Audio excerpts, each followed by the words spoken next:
La Torah, les mitzvot, c'est l'antidépresseur.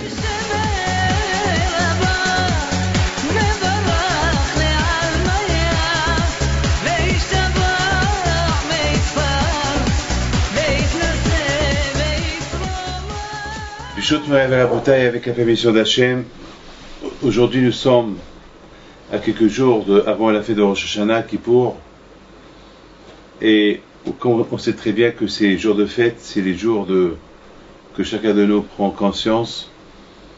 Et bien sûr, le problème il est que, comme nous avons beaucoup des fois l'occasion de le dire, c'est qu'aujourd'hui on ne voit pas aujourd'hui la raison pourquoi il faut faire Teshuvah. Vous savez très bien, beaucoup des fois on se dit mais j'ai rien à me reprocher, j'ai rien fait. Beaucoup des fois on dit cette phrase là elle est malheureusement toujours cette phrase elle est là. Qu'elle veut dire j'ai rien à me reprocher, j'ai rien fait, donc finalement j'ai même pas besoin de faire la Teshuvah. Teshuvah ça veut dire la pénitence. Mais il faut savoir une chose, que la pénitence est obligatoire pour un juif qui se dit juif. Il faut qu'il sache que la Teshuvah elle est importante. La Teshuvah ça veut dire un retour. Teshuvah c'est du verbe tashuv. Tashuv ça veut dire un retour à la source. Et pour retourner à la source, il faut effacer le passé. Il faut effacer le mauvais passé, le mauvais présent et voir l'avenir. D'ailleurs c'est pour ça que le shofar c'est du verbe shipour. Shipour ça veut dire s'améliorer. Et le shofar il nous aide à s'améliorer. Lorsqu'on entend le shofar, lorsqu'on entend la sonnerie du shofar, ça nous donne un peu à réfléchir. Donc quelque part on est un peu, ça nous doit réfléchir. Mes amis, je me trouve en ce moment-là en Ukraine. Je me prépare pour la Iloula de Rabbi Pinto bien sûr, et bien sûr je me prépare aussi pour la fête de Rosh Hashanah et de Kippour. La fête de Rosh Hashanah et de Kippour, c'est des fêtes Baruch Hashem cette année. Je dirais pas c'était une mauvaise année. J'ai fait un bilan personnel. Je dirais que Baruch Hashem je suis là. Voilà. Le fait que je suis là, ça prouve que c'était avec tous les problèmes que j'ai pu avoir cette année, Baruch Hashem je suis là, je suis vivant. Alors je sais que malheureusement beaucoup des amis cette année sont partis. Ils ont quitté les pauvres. Il y a beaucoup de jeunes ou des accidents ou un arrêt cardiaque et bon, grâce à Dieu on est là. Et on souhaite à Hachem, on se souhaite que Hachem il nous maintiendra aussi longtemps possible avec les deux Akadosh Baruch Hu. Mes amis, il faut savoir une chose, que il y a beaucoup de fois des gens qui se posent la question, mais pourquoi je suis là? Qu'est-ce que je suis venu faire ici? Est-ce que, avec tout ce qu'on entend, ben, je vous donne la parole d'honneur, moi-même cette semaine, beaucoup de fois j'ai eu des pensées horribles. Je dis mais qu'est-ce qu'on fait là? Peut-être c'est mieux que on n'était pas là. Alors il faut savoir que nos sages ils disent que notre venue dans ce monde-là, c'est obligatoire. On est obligé de venir. On n'a pas le choix. On est obligé de venir pour découvrir la grandeur d'Hachem. Et c'est pas tout le monde qui a et c'est pas tout le monde qui a les écoutes de découvrir Akadosh Baruch Hu. Découvrir Akadosh Baruch Hu, il faut vraiment le mériter. Il faut vraiment le mériter. Et pour découvrir Akadosh Baruch Hu, non seulement qu'il faut le mériter, mais il faut aussi chercher à le mériter. Et il faut chercher à le mériter. Il y a beaucoup de gens qui croient que tout est facile. Il y a beaucoup de gens qui disent je connais Hachem. Ah ouais. Mais il faut savoir une chose, que aussi grand qu'on peut être, il faut pas croire qu'on connaît assez Akadosh Baruch Hu. Je pense pas qu'on le connaît assez. Pour dire certain que je connais Akadosh Baruch Hu, Alors là, même Moshe Rabbeinu, il n'était pas capable de dire qu'il est arrivé à la perfection. C'est un travail de chaque jour, c'est un travail monstre. D'ailleurs, la paracha de Kitabo, cette paracha-là, elle nous enseigne quelque chose d'extraordinaire. D'un côté, cette paracha, elle nous enseigne qu'il faut savoir qu'un jour on va venir dans ce monde-là, et lorsqu'on vient dans ce monde-là, alors on a le choix. C'est quoi le choix? Ou bien on va en profiter de ce monde-là, et c'est tout. Ou bien on va dire, puisque je suis dans ce monde-là que de passage, alors il n'y a pas à profiter, il faut plutôt profiter pour faire des mitzvot pour plus tard. C'est comme stocker.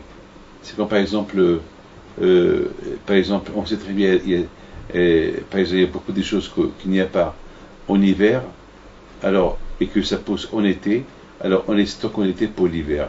Des choses qu'il n'y a pas en été, qu'il n'y a qu'en hiver, alors on les récolte en hiver pour les stocker pour l'été. Il faut savoir, tout ce qu'on peut faire de bien dans ce monde-là, c'est stocker pour plus tard. Maintenant, je voudrais simplement essayer de comprendre quelque chose que nous tous on va essayer de comprendre. Est-ce que c'était nécessaire que je vienne dans ce monde-là? Parce qu'on nous parle, maintenant on nous parle de la teshuva, il faut faire teshuva, il faut faire ceci. Et parfois on nous parle des guerres, parfois on nous parle comme imaginez-vous les pauvres, nos frères que ils ont souffert pendant les Shoah, pour tout ça. On se pose la question, est-ce que c'était nécessaire? Eh bien, il faut savoir que Akadosh Baruch Hu nous avertit, Kititse la milhama. Akadosh Baruch Hu nous dit, tu es obligé de venir dans ce monde-là et tu es obligé de faire la guerre contre tous les tsars. Je t'avertis. Akadosh Baruch Hu dit Kititse, ça veut dire Hachemi, je t'avertis, tu es obligé de venir. Tu es obligé Kitavo, ça veut dire Kitavo la Har, tu es obligé de venir dans ce monde-là. Mais d'autre côté, tu es obligé aussi de savoir que tu as une tsar à affronter et que tu dois l'affronter toi tout seul. Parce qu'il faut savoir une chose, tout dépend de toute la santé et vient du ciel. L'argent, ça vient du ciel. Rencontrer une femme, ça vient du ciel. Les voyages, tout vient du ciel, pas la crainte de Dieu. La crainte de Dieu, c'est à toi. Mais une fois que tu commences, le bon Dieu peut t'aider. Mais, c'est pour cela que la Torah dit, tu sais, tu sors, tu fais la guerre, Hachem, il t'avertit. Tu es obligé de venir dans ce monde-là, mais il faut savoir que tu vas, en venant dans ce monde-là, tu vas affronter un Yitzhara. Mais Hachem, il t'avertit déjà, mais Hachem te promet. Tu fais la guerre, alors Hachem va t'aider à le gagner. Mais si tu ne fais pas d'effort, ça sera tout ta perte. Mes amis, j'ai vu cette semaine dans le livre de Ben Ish Hai qui rapporte, il dit comme ça, il dit que dans la prière de Kriyat Shema, chaque fois on mentionne combien il faut aimer Akadosh Baruch Hu. Il faut aimer Hachem avec ton âme, ton argent, avec tes cœurs. Ça veut dire qu'il faut aimer Akadosh Baruch Hu. Il faut être prêt à dépenser de l'argent pour faire des mitzvot. Il faut être prêt à donner ton corps pour même donner ton âme pour le bon Dieu, comme qu'il a fait Rabbi Akiva. Et aussi avec ton cœur. Ça veut dire que on sait très bien que le cœur, il est fragile. Le cœur, il aime plein de choses. Alors il faut toujours savoir faire ce qu'on appelle préférer. Préférer aimer Hachem avec ton argent, préférer aimer Hachem avec tes cœurs, préférer aimer Hachem même en donnant ta vie pour lui. Alors il y a 3 fois Ahava, 3 fois le mot aimer. Alors 3 fois le mot aimer, c'est 3 fois Ahava, c'est le calcul de 39. Tal, 39. Alors il dit, Ben Ish Hai comme ça, il dit que lorsqu'Adam Arishon il a fauté, malheureusement il a apporté 39 malédictions. Mais 39 graves malédictions. Alors, le seul moyen pour annuler ces 39 malédictions qui sont venues à cause de la faute de Adam Arishon et qui sont là, malheureusement, on n'a pas le champ pour rien faire. Le seul moyen pour les annuler, pour les épauler, et disons pour les affaiblir, eh ben, il faut aimer Akadosh Baruch Hu. Il faut montrer que tu aimes Akadosh Baruch Hu avec ton cœur, avec tes cœurs, avec ton argent, avec ton âme. Alors si tu montres ça, donc si vraiment tu fais cette déclaration d'amour à Akadosh Baruch Hu, alors 3 fois Ahava, c'est 39. Donc 39, ça veut dire, lorsqu'on aime Akadosh Baruch Hu, on annule les 39 malédictions qui sont venues à cause de Adam Arishon. Mais il faut savoir une chose. Il faut savoir une chose. Vous imaginez combien des fois on dit par jour je t'aime Hachem. Combien de fois par jour on le dit? On fait 4 schémas 3-4 fois par jour. Et combien de fois on fait cette déclaration d'aimer qu'on aime Hachem? Mais au fond de nous, est-ce qu'on l'aime? Alors, au fond de nous, est-ce qu'on l'aime? Parce qu'il faut savoir une chose. Si vraiment on aime Hachem comme on le dit, alors la guerre contre les Tzara, elle va être facile. Parce que j'aime Hachem. Donc, le Tzara, il est déjà perdu. D'avance, il est perdu. Donc, si j'aime Hachem, donc je vais être enterré que des bénédictions, donc je n'aurai pas de problème. Et si je n'aurai pas de problème, donc, effectivement, donc finalement, au départ, je ne voulais pas venir dans ce monde-là, je préfère rester dans l'autre monde. Et après, je me dis non, tu es obligé de venir dans ce monde-là parce que rester avec moi là-haut, et tu n'as rien à faire, tu vas chômer. Donc, c'est mieux de venir là tu auras du travail à faire. Donc, mais Hachem, il t'avertit. Tout dépend que de toi. Moi, je ne t'aide pas. Mais une fois que Hachem voit que tu fais des efforts, et vraiment tu l'aimes, et non seulement tu l'aimes, c'est que tu es en train de réparer les 39 malédictions qui sont venues à cause de Adam Arishon, et par l'amour que tu déclares à Hachem, par le dibour et le ma'asé et la marshava. Il faut savoir une chose aussi, que lorsque on veut faire une mitzvah, il faut savoir une chose, faire une mitzvah, on ne peut pas la faire comme ça. Avant de faire la mitzvah, déjà, je pense à la mitzvah. Je parle de cette mitzvah. Et après, je passe à l'action. Alors, ça veut dire que chaque mitzvah, elle se fait avec la mahshava. Je pense faire une mitzvah. J'aime une mitzvah, on l'a fait comme ça. On pense. Je pense. Après, j'en parle. Et après, je passe à l'action. C'est-à-dire que aimer une mitzvah, c'est pas que l'aimer, tu dis j'aime la mitzvah. Il faut l'aimer de 3 manières de l'aimer. L'aimer, je pense, déjà le fait que tu as pensé à faire cette mitzvah, c'est super. Ça prouve qu'il y a une place dans ta pensée pour faire cette mitzvah. Et après, tu en parles autour de toi de cette belle mitzvah que tu veux faire. Et après, tu passes à l'action. Donc, ça veut dire 3 fois aimer. Donc, avec ça, déjà, tu annules les malédictions qui ont été créées par Adam Arishon. Donc, ça prouve déjà que tu aimes Akadosh Baruch Hu. Qui dit aimer Akadosh Baruch Hu? Aimer la Torah. Qui dit aimer la Torah? Aimer Akadosh Baruch Hu. Parce que ne croyez pas que c'est facile d'aimer Akadosh Baruch Hu sans aimer la Torah. Ne croyez pas que c'est facile d'aimer la Torah sans aimer Akadosh Baruch Hu. Donc, il faut les 3. Donc, ça veut dire que la Torah et les mitzvot et Akadosh Baruch Hu. Donc, aimer. Donc, mes amis, c'est très dur. Ça veut dire qu'on a affronté que la pensée doit être bonne. On a affronté qu'on doit aimer la mitzvah même dans la pensée. Non seulement avec l'aimer dans la pensée, mais il faut l'aimer aussi dans la parole, la façon comment tu parles de cette mitzvah. Quand par exemple, lorsque les femmes, entre eux, ils parlent de la préparation du Shabbat, écoutez bien, ils vont dire, on a des invités, etc., et on va faire ceci, on va faire cela, et après le Shabbat, tu vas voir cette femme-là qui dit, ouf, c'était fatigant, ouf, c'était dur, ouf, je croyais que j'allais avoir 2-3 invités, ils sont venus 10, et quelque part à la fin, cette mitzvah que au départ elle a pensé la faire bien, maintenant elle devient comme un fardeau. Maintenant pratiquement, elle regrette de l'avoir fait. Donc c'est pas beau.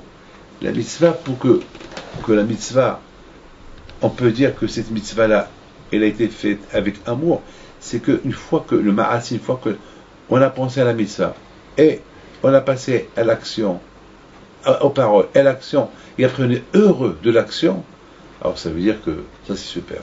Ça c'est ce qu'on appelle aimer. Et grâce à ça qu'on peut annuler les malédictions. Mais il faut savoir une chose, que ça ne dépend que de toi. Ça ne dépend pas d'Hachem. Hachem ne va pas t'aider. La crainte de Dieu, faire des choses, des bonnes choses, ça c'est toi. Hachem, il te donne la possibilité de les faire, mais à toi de les faire. Et si tu les fais bien, alors Hachem va t'aider, il va t'aider à les faire encore mieux. Selon comment l'homme s'investit pour faire mieux, eh ben Hachem il va lui ouvrir les portes pour les faire encore mieux. Vous savez, j'ai même vu une fois dans un livre qui dit sera mitzvah mitzvah.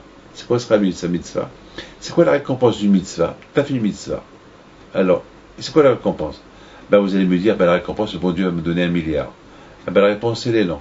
Si tu as fait super bien la mitzvah, eh ben quand je vais te donner une belle récompense, laquelle, la façon comment Hachem il a vu que tu l'as fait, et avec la pensée, et avec la parole, et avec l'action, tu sais que ça fait Hachem, il va te renvoyer comme une mitzvah à faire.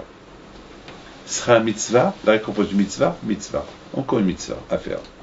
Donc vous voyez, voilà en quoi Hachem peut t'aider. Il va t'aider parce que finalement, c'est un grand investissement pour plus tard. C'est ce que Hachem il dit. Il faut que tu fais la guerre. Quitte, tu fais la guerre. Pourquoi? Parce qu'après 120 ans, quitte à beau. Tu vas retourner dans l'autre monde. Et là, c'est là que tu vas encaisser toute la récompense que Hachem va te donner. Mais Hachem il t'avertit que dans ce monde-là, c'est pas facile. C'est un monde à affronter. Un Sahara à affronter. Et la vie, elle n'est pas facile. Et la vie, elle est très dure. Mais votre Hachem, mais malheureusement, ça peut arriver qu'on peut fauter. Alors pour ça, quand je vais au Khou, il a prévu la Teshuvah. Il y a la Teshuvah. On peut faire la Teshuvah. En faisant la Teshuvah, on reconquiert encore le Sahara, on le met encore de côté. Mes amis, nous sommes dans le mois d'Elul.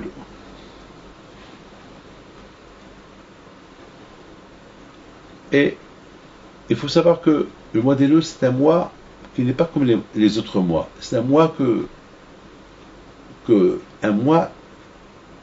on n'a jamais vu, écoutez bien, on n'a jamais vu une fête qu'on fait et que Hachem nous donne un mois de préparation à cette fête.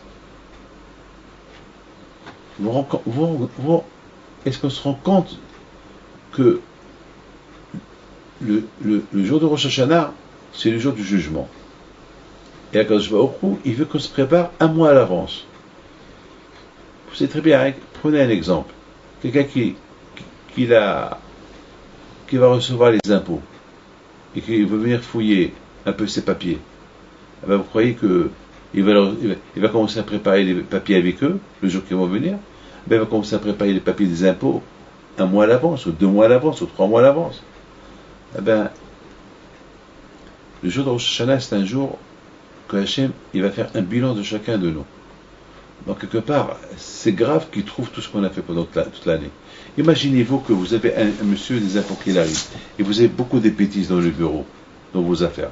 Là, vous allez les cacher, ou bien vous allez rectifier, ou bien vous allez aller chez un expert comptable qui vous aide à mettre les papiers en état. Et lorsque le monsieur va venir, vous allez lui dire, vous savez, j'ai fait une erreur là, voilà, je suis prêt à payer. Ah, il va être content le monsieur. Donc, mes amis, c'est le bilan de Rosh Hashanah, c'est un bilan. Donc, il faut bien mettre à la tête que ce bilan-là, c'est pas un bilan bidon, mais c'est un bilan d'une vie, parce que le bilan, c'est ce qui va se passer à Rosh Hashanah, c'est ça qui va déterminer est-ce qu'on va vivre, est-ce qu'on va être malade, on va être en bonne santé, une longue vie, on va réussir dans la vie. Hachem Ishmael, vous savez, c'est très important, hein. C'est pas de la rigolade, c'est des choses qu'il faut bien mettre dans la tête. Il faut savoir qu'il y a une guerre à faire. Quand nous avertit avant de venir dans ce monde-là, c'est une guerre à faire. Voilà, je vous avertis. Mais, et Hachem nous avertit aussi que tout dépend de nous. En adabat tale el avi. Quand il sait que moi je ne vais pas vous aider. Et ne croyez pas que quelqu'un va vous aider. Pour la teshuva, et ça ne dépend que de vous. C'est toi. C'est toi qui dois faire teshuva. Donc, tout est. Mais sache, tu fais des concessions dans ta vie, tu fais un changement dans ta vie, je t'aide. Que je t'aide. Et c'est ça qui va t'aider plus tard. Lorsqu'un homme il va retourner dans l'autre monde. Rabotai, Hachem nous a donné la Torah. Il nous a donné aussi le mois d'Elul. Un île de Dili. Un retour vers Akadosh Baruch Hu. Cette Torah que malheureusement on n'a pas bien fait pendant l'année. Alors que je nous a donné le mois d'Elul pour rectifier les choses. Pour mettre un peu de l'ordre dans notre vie. On a le libre arbitre. Comme c'est écrit dans la Torah, ouais, je vous donne bracha ou kulala. Je vous donne et la vie et la mort. Et la malédiction et la bénédiction. Et à vous de choisir. Mais Akadosh Baruch Hu dit, je vous donne un conseil. Moi, je ne peux pas vous aider, il dit Akadosh Baruch Hu. Je ne vais pas rentrer, je ne vais pas me mêler dans votre vie personnelle, votre vie de libre arbitre. Mais, je vous donne un conseil. Choisissez la vie. Choisissez la Torah. Choisissez le bon chemin. Vous faites ça, je vous aiderai. Je vous aiderai. Mes amis,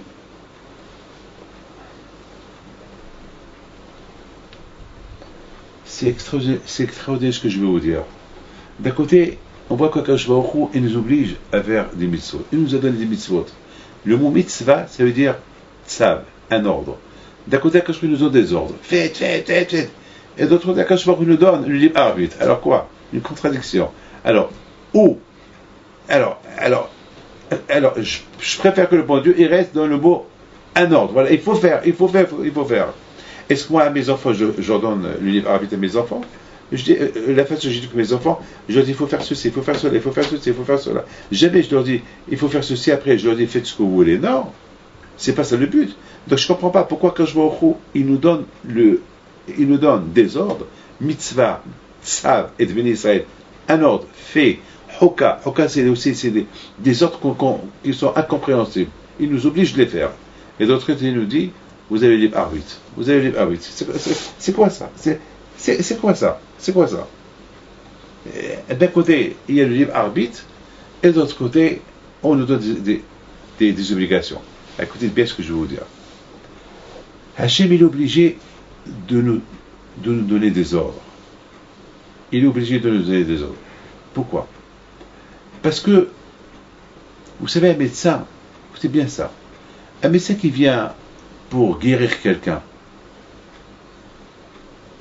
il lui inscrit des médicaments durs à prendre, ou des traitements durs. Mais il lui dit, tu sais, tu es obligé de les prendre, tu ne les prends pas, tu meurs. Et après il lui dit, mais fais ce que tu veux. Vous comprenez? Après il lui dit, fais ce que tu veux. Le médecin, Akadosh Baruch Hu, attention, fais attention. La Torah, c'est ta vie. Ta vie dans ce monde, ta vie, après son attention, c'est la Torah, c'est les mitzvot, fais attention, et c'est un ordre. Mais après, quand je me dis, écoute, moi je sais, je suis médecin, je sais que c'est un ordre, je sais que c'est ça ton avenir, mais je ne veux pas t'obliger. Fais ce que tu veux. Je voudrais, mes amis, vous raconter une histoire de Hizkiya Melech, le roi Hizkiya. Ce roi Hizkiya, il s'est passé quelque chose d'extraordinaire avec lui. Il s'est passé que, à son époque, il n'y avait pas un enfant qui n'était pas dans la Torah. Il n'y avait pas un enfant qui n'était pas dans la Torah. Tout le monde était...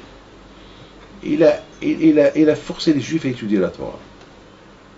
À tel point que il a réuni toutes les armes qu'il avait, tous les arbres qu'il y avait en Israël, et les a stockés, il les a jetés, ou bien à chaque synagogue et à chaque Beit Midrash, il a accroché une épée, une lance, une arme, qui veut dire, il dit aux Juifs, La guerre, c'est Hachem qui va la faire pour vous. Vous n'avez pas besoin de la guerre. Vous n'avez pas besoin des armes. Les armes, c'est la Torah. Vous avez étudié la Torah et mettez les armes de côté. Hachem et Lachem Lachem, c'est Hachem qui va faire la guerre pour vous. Après, il leur dit, attention, celui qui n'étudie pas la Torah, il va mourir. Il sera condamné à mort. Ben, vous savez très bien qu'on n'a jamais vu que quelqu'un qui n'étudie pas la Torah, il va être condamné à mort. La Torah, Hachem, il nous conseille d'étudier la Torah. Mais on n'a jamais vu que Hachem, il nous dit que celui qui n'étudie pas la Torah, il est condamné à mort. On n'a jamais vu ça. Je vous pose une question. Quelqu'un qui a soif, quelqu'un qui a faim, qu'est-ce qu'il fait? Il va manger, il va boire. Il ne va pas crever. Ben, il faut qu'on arrive à une conclusion. Il faut qu'on ait aussi faim et soif de la Torah. Parce que c'est ça qui va... C'est le stock, c'est ça les provisions qu'on prépare pour plus tard. Lorsqu'on prend un avion, on voyage quelque part, on prépare des provisions, des sandwichs. Et pour le long voyage de l'éternité, on prépare quoi? Ben, il faut la Torah.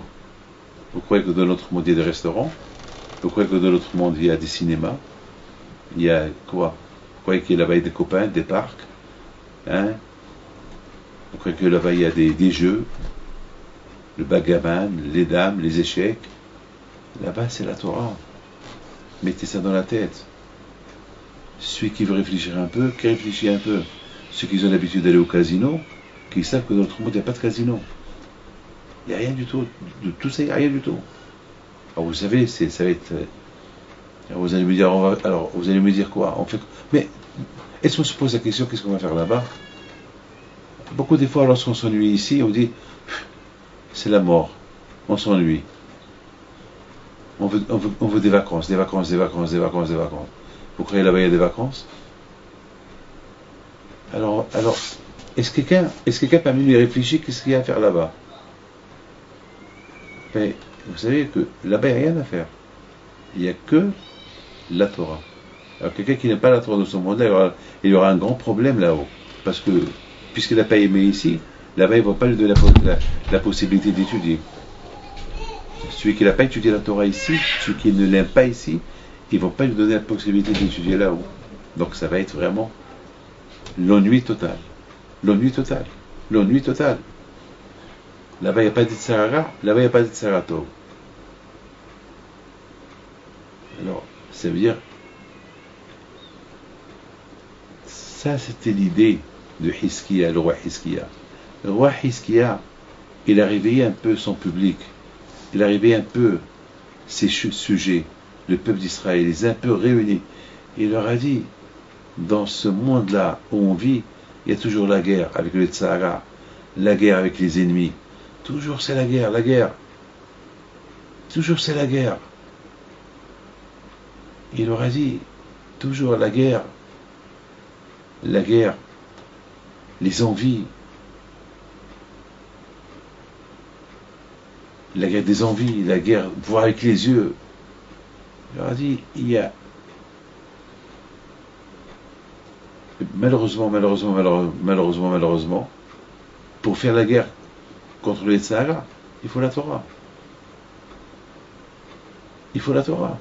Et Hiskiya Melech, il a voulu apporter cette idée que il faut, pour gagner le Sahara, il faut mettre le côté matériel de côté. Il faut l'apporter au Beth HaMedrash et l'accrocher au Beth HaMedrash et le mettre de côté. C'est l'idée de Hiskiya. C'était son idée à lui. C'est une idée extraordinaire que pour pouvoir bien affronter le Sahara, déjà il faut venir étudier la Torah. C'est pas que Hiskiya n'a pas voulu dire que celui qui n'étudie pas la Torah, il est condamné à mort. Non, ça veut dire, il condamne sa vie spirituelle. Vous savez très bien que quelqu'un qui n'a pas de spiritualité, malheureusement, c'est un homme perdu. C'est un homme perdu. Est-ce qu'il y a à vous de dire une idée? Essayez, Ta'amo Okto Hashem, donnez-vous une chance. Apportez le monde extérieur, ces armes de guerre. Bien, vous allez voir. Au lieu qu'on prépare des armes pour faire une guerre, il y a toujours un perdant. Il y a toujours des morts dans une guerre. La guerre contre ça aussi, il y a un perdant. Ou c'est toi qui perds, ou c'est le Tzara qui perd. Alors, il leur dit, il y a une arme qui est super. Avec cette arme, on va gagner et l'ennemi, qui s'appelle le Tzara, et le vrai, et l'autre ennemi, qui veut nous faire la guerre avec les armes. Comment? On veut étudier la Torah. Voilà l'idée de Kititse la Melhama. Et effectivement, Hizkiya Melech, il a réussi. Il a prouvé aux Juifs que lorsqu'on met confiance à Hachem et qu'on met le Tzara de côté parce qu'on vient à l'Yeshiva étudier et on ne fabrique plus des armes parce que mon arme c'est le bon Dieu, c'est la Torah, eh bien Hizkiya nous a montré qu'on a gagné la guerre. Et maintenant la question se pose, c'est la suivante. On a vu que Hizkiya c'est un grand tzaddik. Il a poussé son peuple à être un peuple dans la Torah. Il aura conseillé de mettre les armes de côté. Et que jamais ils vont utiliser ces armes contre leur ennemi, c'est Hachem qui va faire leur guerre. Et quant à la guerre de Tzara, ça va être la Torah. Et c'est super, ça a bien marché. D'ailleurs, chaque fois que les ennemis qui sont venus faire la guerre contre Hizkiya, eh ben, sans que Hizkiya leur fait la guerre, c'est Hachem qui leur a fait la guerre. Et les ennemis de Hizkiya, ils sont tombés. Ils ont perdu les guerres. Sans que Hizkiya a fait de guerre. La question se pose, comment est-ce possible que son fils était rachat? Comment est-ce possible? Comment est-ce possible? Comment est-ce possible que le fils de Hizkiya, Ménaché, il est devenu un rachat? Avec toutes les idées, les bonnes idées qu'il a données, Hizkiya à son peuple, il a rendu son peuple dans le chemin d'Hachem, il a réussi à convaincre son peuple qu'ils n'ont pas besoin des armes, que leur arme c'est la Torah, et il a réussi, preuve à l'appui. Mais comment est-ce possible?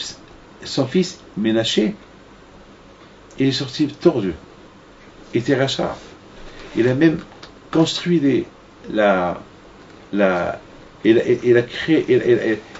placé de l'idolâtrie dans le temple, dans le Beth Amikdash. Comment est-ce possible? Comment est-ce possible une chose pareille? Bémet, comment est-ce possible? Comment vous comprenez ça? Bémet, je ne comprends pas comment. Comment ça marche pour tout le monde, pas pour son fils. Eh bien, mes amis, de là vous apprenez à Kol Bedi Shamaim, Hosmerat Shamaim. Moi je suis David Pinto. Mon père c'est Rabbi Moshe Pinto. Mon grand-père c'est Rabbi Haim Pinto. Ça ne veut pas dire que parce que mon grand-père c'est un tzaddik, mon arrière-grand-père c'est un tzaddik, que moi je vais être un tzaddik. Non, ça ne veut rien dire. Tout est entre les mains du ciel, sauf la crainte de Dieu. La crainte de Dieu c'est un travail personnel de chacun de nous. Je peux éduquer beaucoup mes enfants, mais après c'est à mes enfants de suivre. Mais le plus important c'est moi. D'ailleurs, il ne faut pas que j'oublie que ce fameux Ménaché, qui était le fils de Hizkiya, même qui était un grand rachat, parce que il a pris son chemin, il a pris son libre arbitre, mais à la fin il a fait teshuva. À la fin il a fait teshuva. Mais grâce à qui il a fait teshuva? Ben c'est grâce aux enseignements que son père lui a enseignés. C'est vrai, les enseignements que son père lui a enseignés, il n'a pas aidé sur place, mais il l'a aidé plus tard. Mais pour vous dire que Kititse Kitabo, ça veut dire qu'Akash Baruch Hu, il te dit, tu sais, voilà, Tu es obligé de venir dans ce monde-là. Tu es obligé. Quitte tu es obligé. Il faut que tu quittes ce monde-là. L'autre monde. Parce que l'âme, elle ne veut pas venir. Hachem, il la force. Mais il avertit. Attention. Fais gaffe. Et il y a le Sahara. Tu vas l'affronter. Tu vas l'affronter. Mais je t'aide. Je t'aiderai. Je t'aiderai. Je t'aiderai. Mes amis, on a vu qu'à l'époque de Hiskiya, le roi Hiskiya, c'était super. Hein. On a vu là-bas, cette époque-là, c'est extraordinaire. On a vu que Béhémet, hein, on a vu que les gens, tous les gens, ils allaient à la yeshiva. Ça prouve que, comme il dit David Amelech, Ta'amo Okidav Hashem, lorsque tu goûtes Hashem, tu découvres Kadosh Baruch Hu. Sinon, ils auraient fait une révolution contre Hiskiya. On n'a pas vu qu'ils ont fait une révolution parce que finalement, ils ont dit, ben il a raison. Il a raison. Mes amis, aujourd'hui, nous sommes pas loin de la fête, une grande fête, au Shana, Kippour. Et malheureusement, je ne sais pas si on sent les fêtes approcher. Je me rappelle, à mon époque, lorsque j'étais jeune au Maroc, on sentait le mois d'Elul. On sentait la crainte du mois d'Elul, parce que lorsque le mois d'Elul est arrivé, on savait que à côté du mois d'Elul, il y a Rosh Hashanah, Kippour et Sukkot. Ce qu'on appelle, on les appelle Yamim Noraim. Je ne sais pas, aujourd'hui, on n'est pas... Il y a quelque chose qui manque. On ne sent pas ce qu'on sentait avant. C'est un peu bizarre. On ne sent pas ce qu'on sentait avant.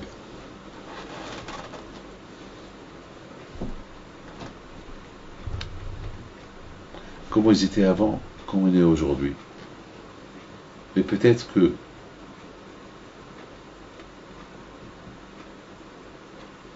je pense, mes amis, que bien sûr,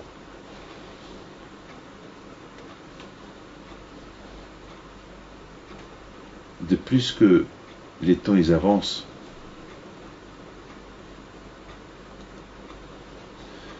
on affronte un Yitzhara un peu plus fort.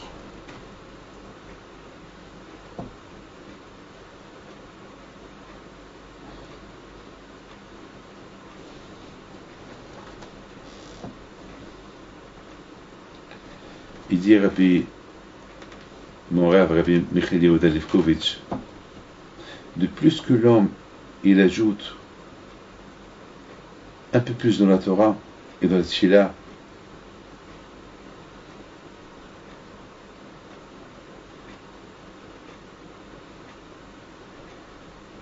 il découvrira que cette Torah qu'il a étudiée, cette Tchila qu'il a étudiée, elle va l'aider pour lui au Madin, pour les jours du jugement. Et c'est la vérité. Comment sans Torah on peut découvrir qu'il y a un jugement? J'ai rien à me reprocher. Une fois j'ai dit à quelqu'un, tu connais les lois, tu connais la halachot? Il me dit, je connais un peu. Je dis, voilà. C'est la raison pourquoi tu dis tu n'as rien à te reprocher. Parce que tu fais que des bêtises toute ta vie et tu crois que tu n'as rien fait. Mais si tu connais les halachot, tu vas voir que tu vas découvrir que toute ta vie tu as fait que des bêtises. Le problème pourquoi tu dis j'ai rien à me reprocher, parce que je ne connais pas les halachot. Mais viens, on va étudier un peu les halachot. J'ai commencé un peu à lire avec lui les halachot, les lois de Netilat Yadayim. Il ne connaissait rien du tout. J'ai dit, tu vois? Et tu dis que tu ne fais rien du tout. Ça, c'est les Netilat Yadayim. Il y a Shabbat, il y a Nida, il y a les fêtes, il y a les brachot. Oh là là. Donc, finalement, c'est lorsque on n'est pas au courant des mitzvot qu'il faut faire, donc il y a comme un rideau entre nous et Dieu. Donc on croit qu'on n'a rien à se reprocher. À l'époque, quand j'étais jeune, les gens de l'époque, ils connaissaient plus ou moins les halachot. Donc les fêtes Elul et le mois et les fêtes de Tishri, ils arrivaient, donc ils savaient quoi réparer. Mais là aujourd'hui, les gens ils sont loin des halachot. Aujourd'hui les gens ils sont du matin au soir au travail, après c'est la télévision, après c'est les vacances. ils n'ont même pas le temps d'écouter, de lire un peu. Ils écoutent des cours de Torah. Ils apprennent qu'il faut aimer la Torah. Mais les halachot, les lois, ils ne les connaissent pas. Ils ne les connaissent pas.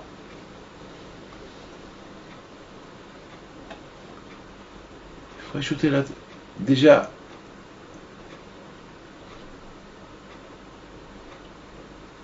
non seulement qu'il faut étudier la Torah, mais il faut ajouter la Torah. Vous savez, beaucoup de fois, ça arrive qu'on a faim, on mange, on sent qu'on a faim, on ajoute. Je vous prie, réfléchissez tous avec moi. Je répète, parfois on a faim, on mange, on sent qu'il y a encore un petit creux, on ajoute. On sent qu'il y a encore un petit creux pour un dessert, on ajoute. Est-ce que ça vous est arrivé d'étudier une heure de Torah, après tu dis à ton rabbin ou tu te dis, tiens viens, c'est beau ce que j'ai étudié, je vais ajouter encore un petit quart d'heure, ou je vais ajouter encore 1 heure ou 2 heures. Les gens, ils sont à la montre. 1 heure, c'est 1 heure. Il vient déjà tard, donc même pas 1 heure. Donc ça veut dire, il manque la soif de la Torah. Il manque la faim de la Torah. Avoir faim d'étudier. Quand tu as faim pour manger. C'est ça le problème. Il dit, Rabbi Michael Yehuda Lefkovitch, Adam, un homme il ajoute, c'est pas étudier. Étudier, tu es obligé d'étudier, mais ajouter. Lorsque tu ajoutes, c'est ça qui va déterminer si tu aimes la Torah ou pas. Et ça va t'aider pour Yom Hadin. Ça va t'aider. Et oui. Sinon, c'est un problème.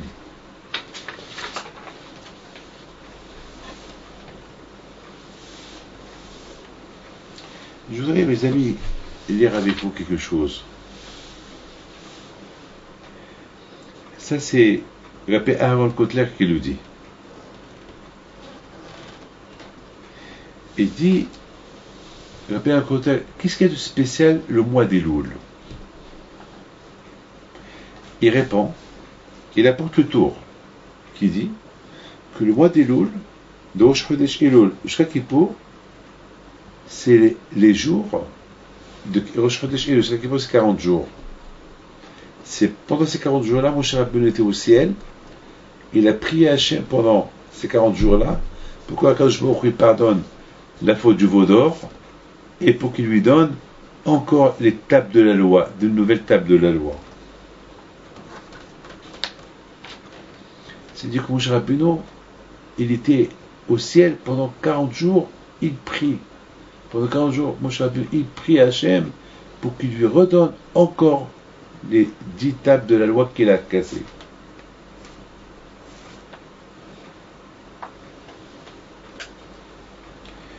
Et Akadosh Baruch Hu, le jour de Kippour, lui a dit, je pardonne aux Juifs, et voilà encore, je te donne encore 2 tables de la loi.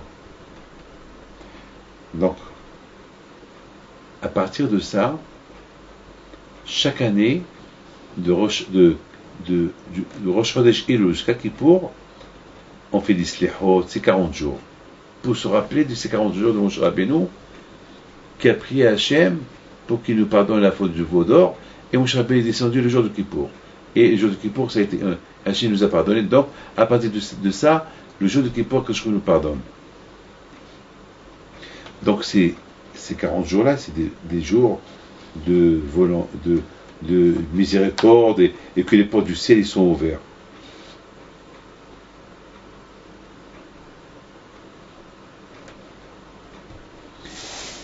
Et pendant ces jours-là, Hachem il nous aide. J'ai vu dans Baal Tanya qu'il dit, il dit que les jours de Rosh Hashanah et Kippour, ces 40 jours-là, on les compare à Melech Vatsadé. On les compare à un roi qui vient voir son peuple et il va chez eux. Il y a il y a même ceux qui ne peuvent pas venir le voir, alors celui qui va aller chez eux, même dans les champs, voilà, ceux qui travaillent dans la campagne. Donc, on l'appelle Melech Bassadé, le roi qui va dans les champs voir son peuple. C'est extraordinaire. Pour vous dire que ces 40 jours-là, c'est des moments extraordinaires. Et dire, au contraire, que le mois des Louls, on peut avoir les zéros de mérite avec un peu d'effort, et réussir la miséricorde d'Hachem, et Hachem va vous donner un cadeau gratuit. Il va accepter tout ce qu'on lui demande, et dans le spirituel et dans le matériel. C'est de la folie, ça.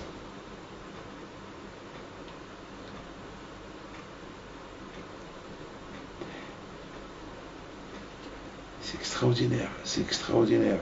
Et il dit, dans la Gemara Nahot, page 99, ces 40 jours que Moshe Rabbeinu était dans le ciel, il a étudié la Torah, toute la Torah.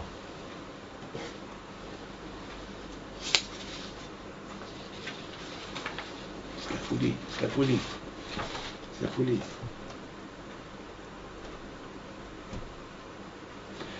Alors j'ai commencé à réfléchir. Moshe Rabbeinu connaissait déjà la Torah.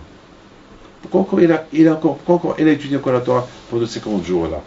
Eh bien, de là on voit, lorsqu'on ajoute Hosafa, lorsqu'on ajoute l'étude, ça aide à faire une bonne teshuva.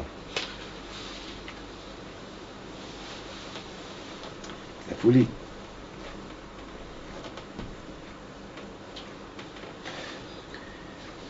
Dans le livre Sha'arei Teshuva, il dit comme ça: Hachem il est extraordinaire, il nous a fait un service.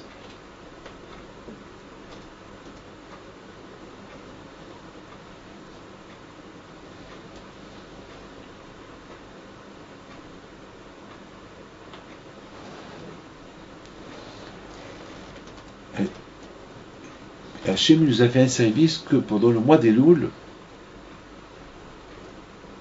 il est à côté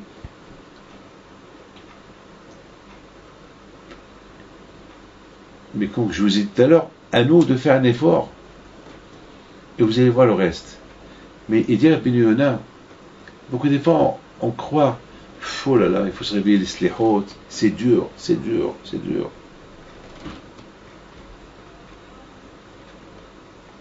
Il dit à Rabbeinu Yonah, le contraire, il faut être content que les mois des Louls, il y a beaucoup à gagner que de perdre. Ouais, toi tu penses, parce que tu te réveilles tôt le matin pour faire slihot, tu penses que tu as perdu quelques heures de sommeil. Mais en contrepartie, Hachem, il te donne la vie. Mais pourquoi tu ne vois pas les choses? Pourquoi tu ne vois pas les bonnes choses que le bon Dieu te donne? Il te pardonne les fautes que tu as fait. Pourquoi est-ce qu'il te manque, c'est vrai que ces 2 heures-là de sommeil que tu es obligé de te lever? Mais pourquoi tu ne vas pas à côté les bonnes choses que le bon Dieu te donne?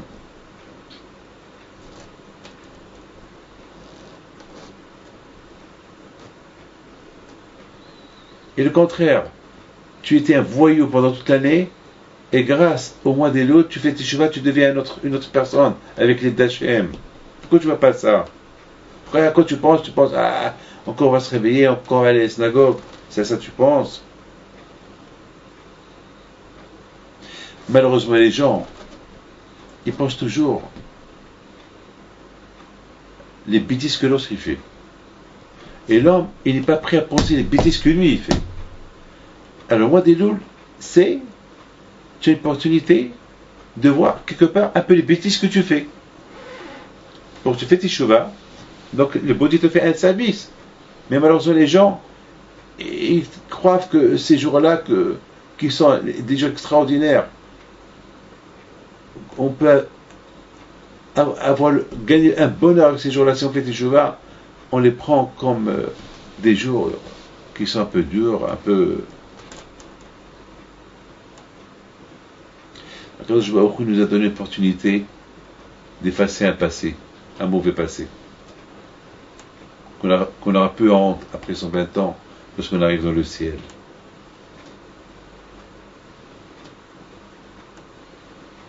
C'est extraordinaire, mes amis. C'est extraordinaire ce que je vous dis.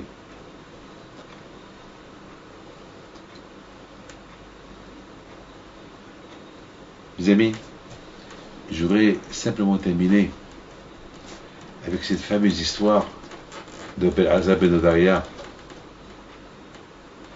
Ce Bel-Azar ben Odaria, lui, il aimait les femmes. Là où il entendait qu'il y a une femme, il va la voir. Il était prêt à payer le prix pour aller avec elle. Et un jour, il entend qu'il y a une femme quelque part, très belle femme. Il a vu sa photo s'afficher partout. Il traverse 7 fleuves, il va chez elle. Il la voit, il lui dit: tu es belle. Il lui dit: d'après ton nom, tu es juif. Il dit: oui, je suis juif. Et d'où tu viens? Je viens de loin. Et pour voir ta beauté et admirer ta beauté, j'ai traversé 7 fleuves. Il lui dit: mais t'es fou. 7 fleuves, tu as risqué ta vie pour me voir. Mais tu es fou, tu aurais pu mourir. Mais t'as pas... Moi j'ai cru que les juifs, ils risquent leur vie pour le bon Dieu. Et je vois là que toi tu risques ta vie pour moi. Cette phrase-là, elle a un peu choqué. Il sort, il va, il pleure, il commence à demander au ciel: priez pour moi. Il demande aux montagnes: priez pour moi. Il commence à demander à toute la création du monde: priez pour moi pour que le bon Dieu m'aide à faire des chevaux. Et à un moment donné, il s'est dit: mais qu'est-ce qu'il peut faire pour moi? Mais c'est moi qui ai fauté. C'est à moi de prier pour moi. Qu'est-ce qu'ils peuvent faire pour moi? Eux, ils peuvent pas prier pour moi. Pourvu s'ils peuvent prier pour eux, qu'est-ce qu'ils vont prier pour moi? Et finalement, il a commencé à pleurer et il est mort pendant qu'il était en train de pleurer.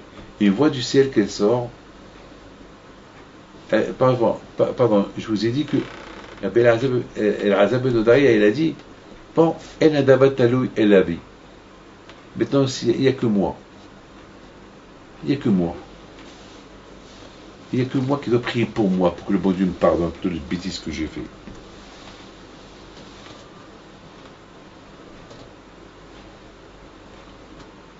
El Adabat Talou El Abi.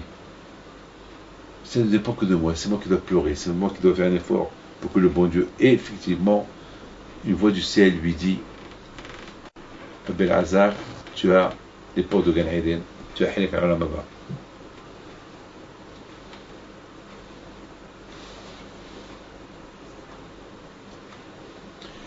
Vous voyez, mes amis,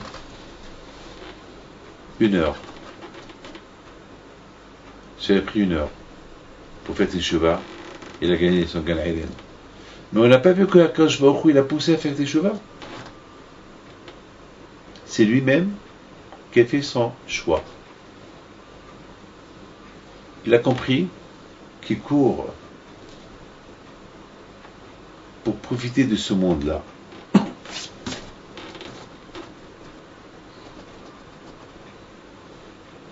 En 1 heure, il a gagné ce que l'on travaille pendant toute une vie.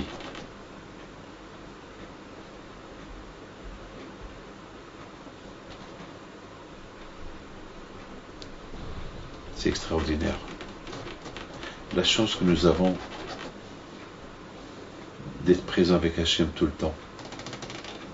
On fait une bracha, il est là, il écoute. On fait une amida, il est là, il écoute. On s'éloigne de lui, il est là, il voit. On s'approche de lui, il est là, il écoute. Et de la façon que mon nom choisit notre voie, notre vie, eh bien, du ciel, on nous aide à choisir notre vie. On choisit une mauvaise vie, eh bien, on a une mauvaise vie. On choisit une bonne vie, eh bien, on a une bonne vie. On n'a pas vu que Hachem, il a aidé El-Azab ben Odaria à faire Teshuvah. On l'a pas vu. Mais, la Azab ben Dodaya, lorsque cette femme, elle lui a dit ce qu'elle lui a dit, il a commencé à réfléchir. C'est pas du ciel qu'on lui a dit de réfléchir, c'est lui. D'ailleurs, lui-même, il a dit, ça ne dépend que de moi. Mais lorsqu'Hachem il voit que l'homme il fait un effort, alors on l'aide. Je donne la parole d'honneur. Entre vous et moi, je voudrais ça. Beaucoup de fois, quand je nous aide à faire ces choses-là. Cette femme-là, cette zone-là, cette prostituée, qui a dit cette phrase à Bel'Azab ben Daria, elle aurait pu ne pas lui dire. Mais elle lui a dit. Parce que c'est cette phrase qu'elle lui a dit, c'est ça qui a fait qu'il a fait Teshuvah. Il aurait pu ne pas le dire. Donc, quelque part, c'est Hachem qui lui a mis cette phrase dans la bouche. C'est ça le Hesed de Akadosh Baruch Hu. Akadosh Baruch Hu, il nous montre pas les choses ouvertement, il nous aide quand même. Il y a quelqu'un que je connais bien qui a un accident, lui et sa femme. Je suis parti pour leur rendre visite.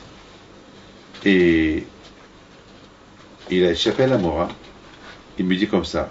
Il me dit, Rabbi David, j'ai vu la mort. Mais toi, je connais le bon Dieu comme il est extraordinaire. J'étais content pour lui. Je dis, bon, celui-là, près de là, il va commencer à venir à la yeshiva peut-être. Il va commencer à venir étudier. Et voilà, je ne vois plus. Un jour, je le rencontre. Et je lui dis, mais pourquoi tu ne viens pas à la yeshiva? Tu m'avais dit que tu as vu la main d'Hachem, tu as vu que Hachem est extraordinaire. Alors pourquoi je ne te vois pas? Pourquoi tu ne viens plus? Il me dit, bon, malheureusement. Et bon, voilà.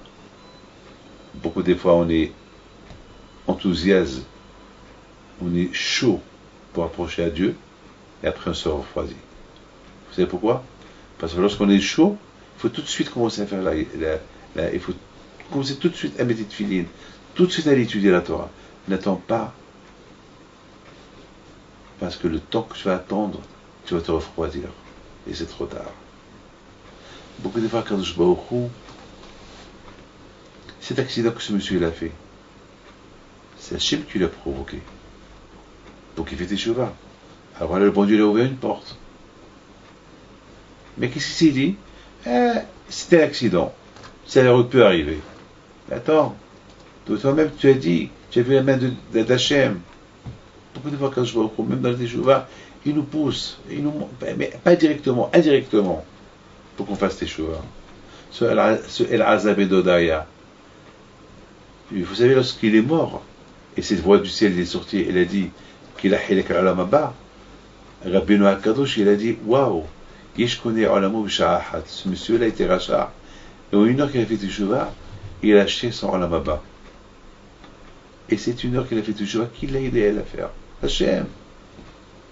Tout à l'heure, je vous ai dit que le bon Dieu ne l'aide pas. Mais beaucoup de fois, quand je crois qu'il l'aide indirectement.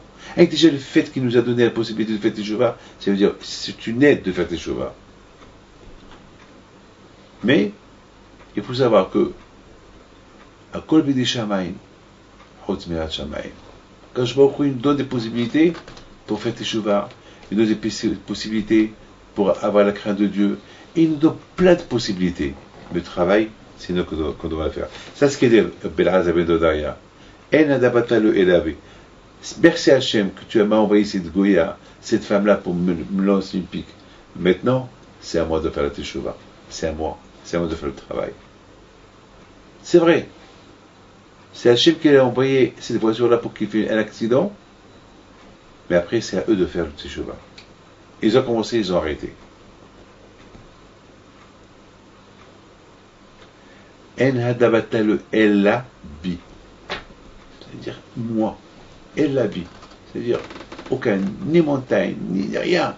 Même soi-disant Hachem s'il provoque quelqu'un qui me dit quelque chose, on peut se refroidir.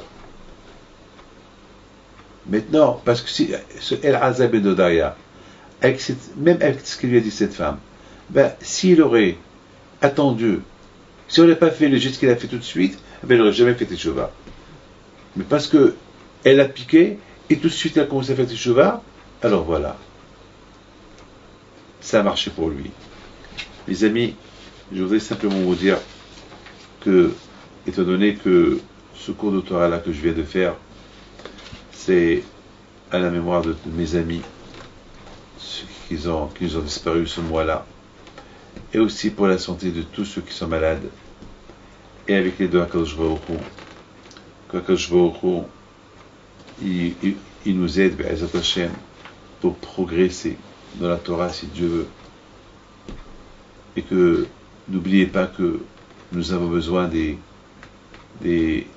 comment ça s'appelle, des avocats, des bons avocats, pour nous aider à progresser, des avocats déjà pour nous aider à Rosh Hashanah et Kippour à plaider notre cause devant Hachem, que Hachem puisse nous pardonner si on n'a pas fait une teshuva comme il le faut. Parce que malheureusement, on croit qu'on a bien fait, et qui sait si on a fait ou on n'a pas fait. Et que Hachem, il nous aide tous à respecter nos parents, à respecter nos voisins, à respecter nos amis, et respecter les non-juifs, pour ne pas hassu shalom. Lorsque beaucoup de fois ça arrive, on marche dans la rue, on crie, et eux ils dorment. Il faut faire attention. Il ne faut pas que shalom, on fait Hilul Hashem. Il faut sanctifier le nom d'Hachem. Il ne faut pas qu'on dise, ah, ces juifs-là, ils peuvent se permettre de faire ce qu'ils veulent. Que chacun de nous, cette semaine, c'est la semaine, Be'ezat Hashem, que chacun de nous, il va faire ses délais de préparation pour réussir et gagner à Yom Hadin, le jour du jugement, avec les deux HaKadosh Baruch Hu, et que le bon Dieu nous apporte Mashiach, Amen, et que le mérite de la Behim, qui soit avec vous, Amen,